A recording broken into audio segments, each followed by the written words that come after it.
चुनाव के समय आ गई बा और इसमें तरह तरह के खेला होता। आजादी के 75 वर्ष के बाद भी देखी कि हमनी के मुकम्मल आजादी नहीं मिलल। आ जवन आजादी मिलल बा ओहू पर धावा भइल बा भैया। तरौरा बीच में हम सावधान करे खातिर, सचेत करे खातिर एक गीत प्रस्तुत कर रहल बानी जौन की विचारणीय बड़ुए। सचेत रही हो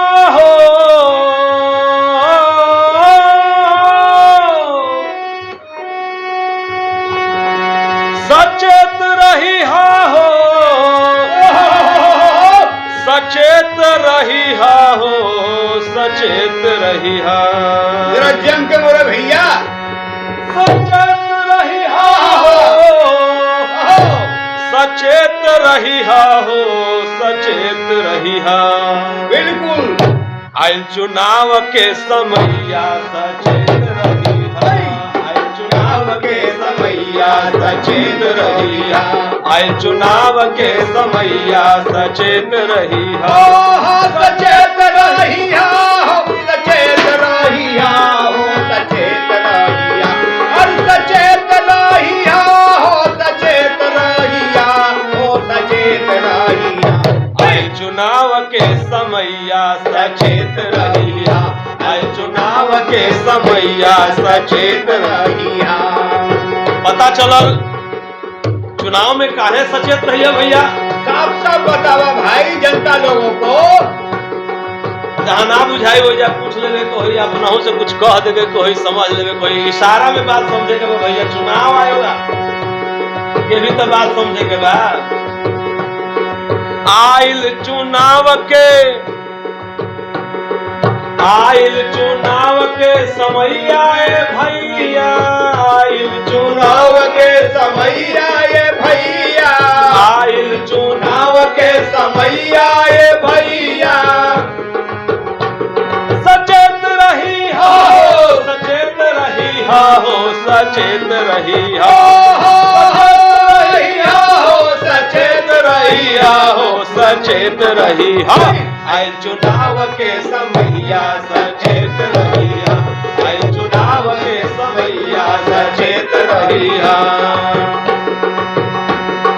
किस्म किस्म के जीव मंडा रही है जीव मांडा रही है भैया जीव मांडा रही है किस्म किस्म के जीव मंडा रही है जीव मांडा रही है भैया जीव मांडा रही है। खोल के बतावा कि कैसन कैसन जीव मंडराता इस चुनाव में। खोल के मेरे भैया किस्म किस्म के जीव मंडा रही है। अरे किसी माँ किस्म के भैया अरे किसी माँ किस्म के भैया जीव मांडा रही है जीव मंडा रही है जीव मंडा रही है जीव मांडा रही है भैया जीव मांडा रही है। आगे देखी कि हाथ जोड़ी जोड़ी इस संविधान के ही ताकत बा कि दलित के दरवाजा पर भी महल वाला जाला। बड़कन लोग भाई अवका साथे नून रोटी खाला। हाय हाय हाय यह संविधान पर हमला में भैया।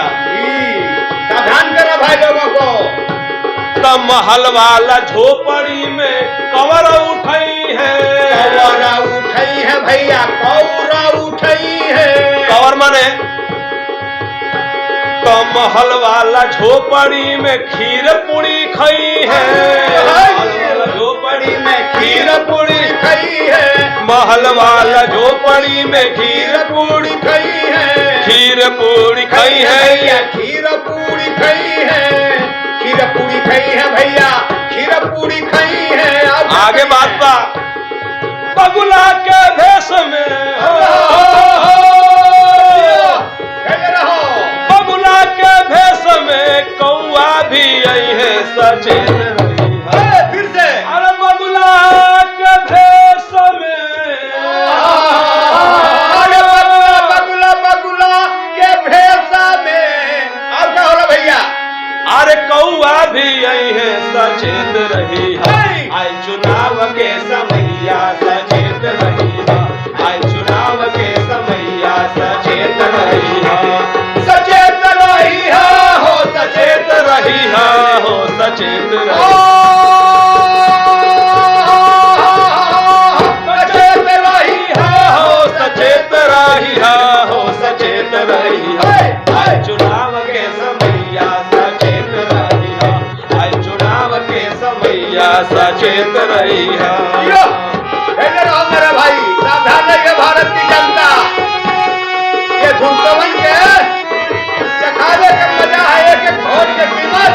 लोकतंत्र बचाओ, देश बचाओ, संविधान बचाओ, अपने मान मर्यादा सम्मान भारत को बचाओ। आगे बढ़ो। सचेत रही है हो, सचेत रही है हो, सचेत रही है हो, सचेत रही है। आए चुनाव के समैया सचेत रही है।